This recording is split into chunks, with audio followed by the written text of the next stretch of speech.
हमारी कोशिश रहती है कि जो भी बच्चा यहाँ से पास आउट होकर जाए वो अपने पैरों पर खड़ा होकर और सफलता की सीढ़ियाँ लेकर जाए। तो 2 से 3 बच्चे ऐसे हैं जो आईआईटीज़ में जो ना आपकी इंजीनियरिंग कर रहे हैं, और बहुत से बच्चे ऑडिटर्स हैं जो चंडीगढ़ में बैठे हुए हैं। बहुत बच्चे ऐसे हैं जो हरियाणा पुलिस में सर्विसेज कर रहे हैं, एसआई हैं। 150 के करीब बच्चे हमारे दूसरे देशों में बैठे हुए हैं। तो वो तो रंगा जी आपको तो बोलने की जरूरत नहीं, वो तो पारितोष भी मेरा अपना स्टूडेंट, आपका बेटा। इस डिपार्टमेंट में भी अफसर बन करके हमारे बच्चे बैठे हुए हैं, जिसमें हमारे डॉक्टर भी होंगे, जिसमें हमारे चार्टेड अकाउंटेंट भी होंगे, विदेश में गए हुए बच्चे भी होंगे, और जो पुलिस प्रशासन में हमारे बच्चे अच्छी सेवाओं पर हैं वो भी बच्चे होंगे। 33 साल का जो है ये कार्यकाल जो है, एक अनुभव हमारा 33 वर्ष का है। मेरे पिताजी भी बहुत अच्छे एक समाज के एक रोल मॉडल थे। तो ठाणों में जब स्कूल स्टार्ट किया तो मैंने पिताजी का बहुत ज़्यादा सहयोग मिला। तो अगर मैं पिछली हिस्ट्री उठा के बताऊं तो लगभग 30 से 40 बच्चे एमबीबीएस हमारे विद्यालय से निकल चुके हैं। देखिए 2 बेटे तो मेरे अपने ही हैं, प्रेरित खरब और परीक्षित खरब। लगभग 5 महीने के बाद उनकी इंटर्नशिप खत्म हो जाएगी और 5 महीने के बाद वो एक बहुत अच्छे हॉस्पिटलों में ज्वाइन करेंगे और अपने स्कूल के नाम ऊंचा करने के साथ अपने अभिभावकों का भी नाम ऊंचा करें। अपने बच्चों के साथ दोस्ताना व्यवहार कर करके और उनको मोबाइल की इस दुनिया से दूर रखें। तो मुझे लगता है कि अगर ये माँ बाप, हर एक माँ बाप अपने बच्चे के लिए इस प्रकार की सोच रखेगा तो निश्चित तौर पर हमारे बच्चे एक अच्छी दिशा में रहेंगे।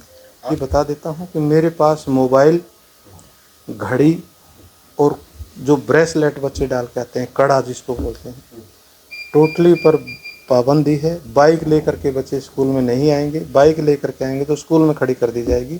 नमस्कार, स्वागत है आप सभी का सिटी न्यूज़ पर। और मैं हूं राजेश रंगा और इस वक्त मैं मौजूद हूं new BSM senior secondary school में। और यहां 5 बच्चे पैदा किए हैं एमबीबीएस और वो जल्द ही भारत सरकार में सेवाएं देने वाले हैं। तो आप सभी से अनुरोध है कि आप इस खबर को ज़्यादा से ज़्यादा शेयर करना इसलिए ज़रूरी है क्योंकि बीएसएम सीनियर सेकेंडरी जो स्कूल है वो अपनी सेवाएं पिछले काफ़ी वर्षों से दे रही है। आपसे अनुरोध कि आप भी अगर अपने बच्चे का उज्जवल भविष्य चाहते हैं तो आप एसएम सीनियर सेकेंडरी स्कूल में एडमिशन दिलवा करके पूरा कर सकते हैं। मैं किस टाइप से अपना टाइम स्पेंड करना चाहती हूँ या चाहता हूँ, अपने आसपास देखें, अपने समाज को समझने की कोशिश करें। एक अच्छा सिविल सर्वेंट वही बनता है जो अपने समाज को अच्छे से समझे, जो अपनी सराउंडिंग्स को अच्छे से समझे और हर एक अपॉर्चुनिटी को सीज करे जहाँ पर उसे समाज की सेवा करने का मौका मिले। तो आप सभी बच्चों को मेरा यही मैसेज है कि आपकी जो स्ट्रेंथ्स हैं उन्हें पहचानें, जो आपका करने का दिल है उसे अच्छे से करें, उसे बीच में ना छोड़ें और सबसे इम्पोर्टेंट बात, असफलता को अपना बेस्ट फ्रेंड बना लें।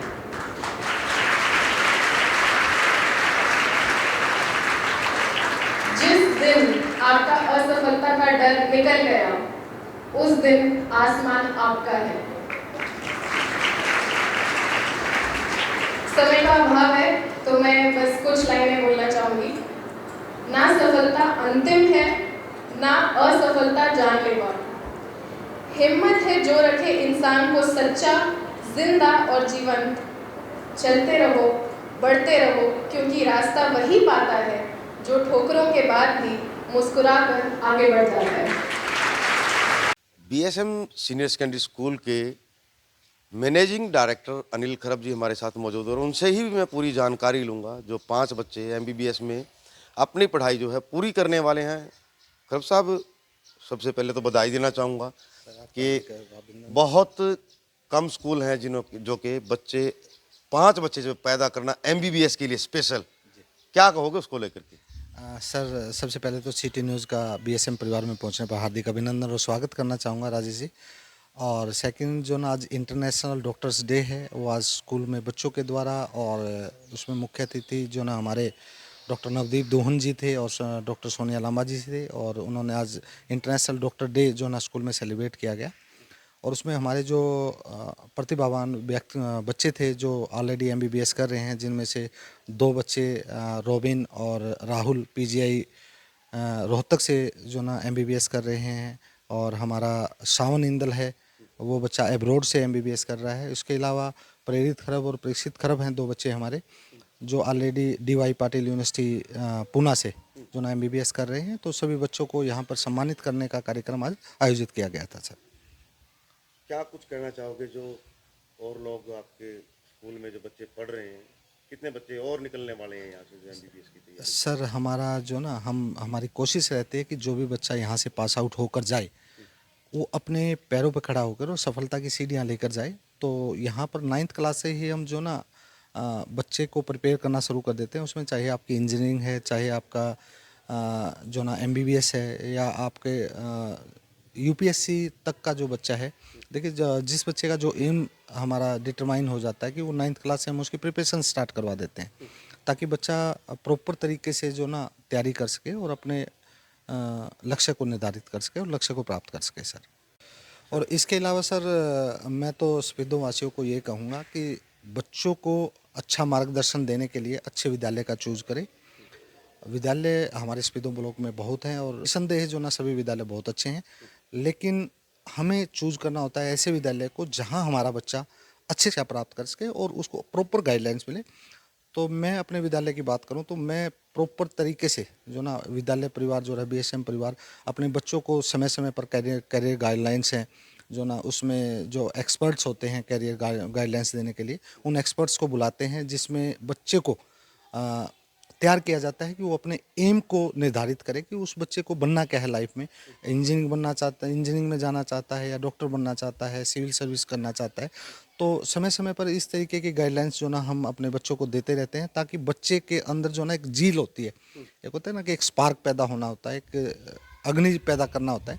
तो वो हम जो ना विद्यालय स्तर पर और अध्यापक सभी मिलकर करते हैं, ताकि वो बच्चा के अंदर वो जील पैदा हो जाए और वो लक्ष्य को निर्धारित करने के लिए उसके तरफ मेहनत करना शुरू कर दे। और यही परिणाम है कि आज हमारे विद्यालय के, और सबसे बड़ी बात यह है कि मुझे बड़ी खुशी होगी कि हो सकता है इसी साल, नहीं तो अगले साल जो ना 2 से 3 बच्चे ऐसे हैं जो UPSC की परीक्षाएं क्लियर कर चुके हैं, मेन में भी उनको बैठना है। तो हो सकता है कि इसी साल या उससे अगले साल जो ना सफेद क्षेत्र को 2 या 3 IAS और IPS जो ना आपका विद्यालय देने में सक्षम होगा सर। सर मैं एक बात और जानना चाहूँगा, MBBS के अलावा कुछ छात्र ऐसे भी आपने यहाँ से निकाले होंगे जो कि इंजीनियर बनना चाहते थे या अन्य सेवाएं जो है भारत सरकार में? हाँ सर, 2 से 3 बच्चे ऐसे हैं जो IITs में जो ना आपकी इंजीनियरिंग कर रहे हैं, और इसके अलावा जो ना सर गवर्नमेंट जॉब में असंख्य ऐसे बच्चे हैं जो विद्यालय परिवार से गए हुए हैं, जो आज भारत सरकार को और हरियाणा सरकार की सेवाएं दे रहे हैं। उसमें आपके जो ना A ग्रेड की जॉब से लेकर जॉब, और इसमें हमारे पास ऑडिटर्स हैं, बहुत से बच्चे ऑडिटर्स हैं जो चंडीगढ़ में बैठे हुए हैं। बहुत बच्चे ऐसे हैं जो हरियाणा पुलिस में सर्विसेज कर रहे हैं, SI हैं, SI लेवल तक के बच्चे जो ना विद्यालय परिवार ने दिए हैं। तो कोशिश हमारी यही रहती है कि ज़्यादा से ज़्यादा बच्चों को संस्कार के साथ शिक्षा देते हुए और उनको अच्छे उनको मुकाम पर पहुंचा सके सर। और अभी हम बात करेंगे new BSM senior secondary school के डायरेक्टर अरुण खरब जी, जो कि 5 बच्चे जो MBBS में जिनके एडमिशन हुए हैं और जल्द ही वो भारत सरकार में चयन करने वाले हैं। और मैं जानना चाहूँगा, अरुण खरब जी हमारे साथ मौजूद है और अरुण खरब जी से भी हम जानना चाहेंगे। खरब साहब, सबसे पहले तो बहुत बधाई। जी जी जी, नमस्ते जी, आपको भी बहुत बहुत। 5 बच्चे आपने MBBS पैदा किए, जी जी, उसको लेकर के क्या कहना चाहेंगे? देखिए सर, बच्चों की मेहनत और पेरेंट्स का जो मेहनत है हमारे साथ, विद्यालय के साथ जो अभिभावकों ने भी मेहनत की है और बच्चों की मेहनत रंग लेकर के आई है, तो उसमें इस समय हमारे 5 बच्चे पास आउट हो चुके हैं MBBS से, जिसमें से 3 से 4 बच्चे हमारे रोहतक PGI से हैं और 3 से 4 बच्चे महाराष्ट्र से हैं। तो वो बच्चे लगभग पास आउट हो चुके हैं। इंटर्नशिप लगभग उन बच्चों की दिसंबर तक कंप्लीट हो जाएगी और वो अपनी सेवाएं आज जो डॉक्टर डे पर आप हमारे पास पहुंचे हैं, तो मैं उन डॉक्टर डे पर उन बच्चों को शुभकामनाएं देता हूं कि वो बच्चे अभी लगभग 4 से 5 महीने के बाद समाज के अंदर एक सामाजिक ताने बाने को संभालने का काम करेंगे। एक समाज के अंदर एक बहुत अच्छा मैसेज लेकर के आएंगे, बहुत अच्छी सेवाएं करेंगे समाज के अंदर। एमबीबीएस के अलावा कुछ बच्चे हमारे चार्टेड अकाउंटेंट में भी गए हैं, सीए के अंदर भी गए हैं। और लगभग 28 साल के दौरान मैं अगर बात बोलूँ तो करीब करीब 150 के करीब बच्चे हमारे दूसरे देशों में बैठे हुए हैं।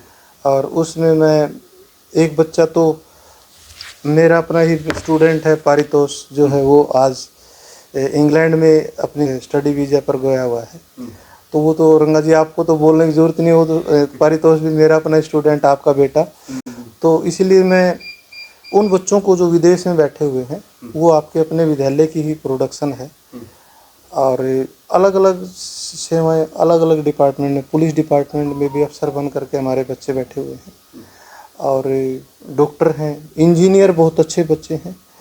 और मैं उन सभी बच्चों को एक दिन हम एक पुराने बच्चों का स्कूल में बुला कर करके एल्युमिनियम मीट जो है ना वो करने वाले हैं। और जिसमें हमारे डॉक्टर भी होंगे, जिसमें हमारे चार्टेड अकाउंटेंट भी होंगे, विदेश में गए हुए बच्चे भी होंगे, और जो पुलिस प्रशासन में हमारे बच्चे अच्छी सेवाओं पर हैं वो भी बच्चे होंगे। सर, मैं जानना चाहूँगा कितने वर्षों से आप जो है सेवाएं दे रहे हैं बच्चों को? देखिए सर, अभी 98 में पहला ग्रुप अपना स्टार्ट हुआ था, 1998 में स्कूल की स्टार्टिंग हुई थी। उससे पहले मैं 5 साल अलग अलग प्राइवेट स्कूलों में मैंने टीच किया। और 28 अपने विद्यालय का समय हो गया 28 वर्ष का, और 5 वर्ष जो है ना मैंने दूसरे विद्यालय में सेवाएं करी। लगभग 33 साल का जो है ये कार्यकाल जो है, एक अनुभव हमारा 33 वर्ष का है। तो मैं 33 वर्ष के अनुभव में 28 साल के अनुभव अपने विद्यालय को मानता हूँ कि मेरे अपने विद्यालय। फादर साहब भी, मेरे पिताजी भी बहुत अच्छे एक समाज के एक रोल मॉडल थे। गुरु Govind Singh senior secondary school के अंदर वो एक साइंस और मैथ के बहुत अच्छे टीचर थे। और उनके नाम से गुरु गोविंद स्कूल में उनकी एक अलग से विशेष पहचान थी। तो जैसे ही हमारे पिताजी का जीवन, उनका जीवन लीला समाप्त हुई, वो भगवान के चरणों में गए, 96 में चले गए थे। तो 2 साल के बाद मैंने 1998 में जब स्कूल स्टार्ट किया तो मैंने पिताजी का बहुत ज़्यादा सहयोग मिला, कि पिताजी का एक बहुत अच्छा सहयोग रहा है। और पिताजी की जो सोसाइटी में जो इमेज थी, मुझे लगभग 3 से 4 साल तक उन बच्चों का क्रेडिट मिला, उन पेरेंट्स का क्रेडिट मिला कि ये एक बहुत मेहनती अध्यापक का बेटा है। और ये जैसे ही मेरे पिताजी स्वर्गीय श्री बलवान सिंह जी, वो एक बहुत अच्छे टीचर थे, तो उस वैसे तब फिर मैंने 3 साल तक जब भी जो बच्चे उनके स्टूडेंट रहे हैं तो उन्होंने आकर करके बार बार हमारे को बोला कि आपका मेहनत करने का तरीका, जैसे ही आप अपने बच्चों के साथ, मेरे पिताजी अपने हर एक बच्चे को अपना बच्चा मान करके मेहनत करते थे, तो मैंने भी उनकी पद चिन्हों पर चल कर करके अपने हर एक बच्चे को अपना बच्चा मान करके उनके साथ मेहनत की। और इसी प्रकार से फिर हमारे करीब में 150 के करीब बच्चे बता रहा हूँ कि विदेशों में सेवाएं कर रहे हैं, अपना काम कर रहे हैं, स्टडी कर रहे हैं। और लगभग, ये तो मैं अभी फ़िलहाल की बात कर रहा हूँ, 5 से 6 डॉक्टर हमारे हैं। लगभग अगर मैं पिछली हिस्ट्री उठा के बताऊँ तो लगभग 30 से 40 बच्चे MBBS हमारे विद्यालय से निकल चुके हैं। और जी, अब ये राम लक्ष्मण की जोड़ी जो है क्या कुछ खिलाने वाले हैं? जैसे आपने 5 MBBS बच्चे जी, अब उसमें देखिए 2 बेटे तो मेरे अपने ही हैं, प्रेरित खरब और परीक्षित खरब। और 2 बेटे मेरे एक बहुत अच्छे मेरे निजी मित्र हैं, अनिल इंदल जी हैं, उनके बेटे हैं राहुल इंदल और सावन इंदल। और एक हमारा ही अपना मित्र है मेरा, मिस्टर नरेंद्र सिंह, बूढ़ा खेड़ा से बिलोंग करते हैं, लेकिन उनका बेटा भी रोबिन है, जो वो PGI रोहतक में है। लगभग 5 से 6 महीने के बाद वो पास आउट हो जाएगा और वो फिर समाज की सेवा में लग जाएगा। कि कितने दिन के बाद जो है ये बच्चे, 5 बच्चे जो अपनी सेवाएं हैं वो हेल्थ में देना शुरू कर देंगे? लगभग 5 महीने के बाद उनकी इंटर्नशिप ख़त्म हो जाएगी और 5 महीने के बाद वो एक बहुत अच्छे हॉस्पिटलों में ज्वाइन करेंगे और अपने स्कूल के नाम ऊंचा करने के साथ अपने अभिभावकों का भी नाम ऊंचा करें। मैं सभी अभिभावकों से एक संदेश देना चाहता हूँ कि वो अपने बच्चों पर, आज के टाइम में जो ये सोशल मीडिया का जो ज़माना आ गया है, मोबाइल पे बच्चे ज़्यादा मतलब कनेक्ट हो गए हैं। मोबाइल पर ज़्यादा समय वेस्ट कर करके वो पढ़ाई में कम ध्यान देते हैं। तो अपने बच्चों को मोबाइल से दूर रखें, क्योंकि मोबाइल के दुष्परिणाम इतने हैं कि चाहे हमारी लड़की है चाहे हमारा लड़का है, वो मोबाइल के इतने घातक परिणाम हैं कि वो बच्चे शिक्षा की ओर ना जा कर के वो दूसरी चीज़ों में ज़्यादा गलत संगत में चले जाते हैं और रात भर एक एक दो दो बजे तक वो मोबाइल के साथ जुड़े रहते हैं। तो मेरी अभिभावकों से विनती है कि अपने बच्चों पर, जब तक वो बच्चा 10+2 नहीं करता है तब तक उस बच्चे के साथ एक बीइंग ए फ्रेंड, उसके माता पिता को उसके साथ एक दोस्ताना व्यवहार कर करके और किसी भी तरीके से उसको मोटिवेट कर करके मोबाइल से थोड़ा सा दूर रखा जाए, ताकि बच्चा के साथ जो उस बच्चे का मिशन है, उस मिशन पे कामयाब होने के लिए हमने अपने बच्चे को मोबाइल से थोड़ा सा परहेज रखना पड़ेगा। क्योंकि मोबाइल एक ऐसी वो है कि जिसमें हम अपनी बेटी को पढ़ा लिखा करके, चाहे हमारा बेटा है चाहे बेटी, पढ़ा लिखा करके बड़ा करते हैं और उसके बाद हमारी ही बेटी आकर करके और वो गलत दिशा में चली जाती है। और जब गलत दिशा में जाती है तो वहाँ पर जा कर के हमारे पेरेंट्स के खिलाफ ही ये बात बोल देती है कि मुझे अपने माँ बाप से डर लगता है।